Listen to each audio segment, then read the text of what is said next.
Cancer ହେଇଥିବାରୁ ଆମେ ମାସେ ହେଲା ଖାଇବା ପାଉଥିଲୁନି।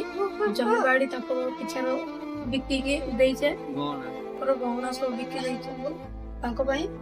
ସେ ଏବେ ଭଲ ହେଇପାରିବ। ଆପଣ ସରକାର ଏମିତି କିଛି କରିବେ ତାହେଲେ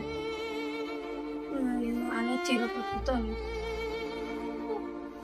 ଆମ ଭାଇ ଭଉଣୀ ପାଠ ପଢ଼ି ନ ପାରିବାରୁ ସରକାର ଆମେ ପାଠକୁ ଭାଇ ଭଉଣୀ ପଢ଼ିପାରିଲୁନି, ସେଥିପାଇଁ ସରକାର ଆମକୁ ସାହାଯ୍ୟ କରିବେ ତାହେଲେ ଆମେ ଭଲ ଭବିଷ୍ୟତ ବାପାଙ୍କର କ୍ରିୟାକର୍ମ କରିବା ପାଇଁ ପଇସା ନାହିଁ, ଆମେ କେମିତି ଗୋଟେ ପଇସା ଆଣିକି କରିବୁ। ଗାଁରୁ ମାଗି ଯାଚି ଆମେ କ୍ରିୟାକର୍ମ କରିବୁ।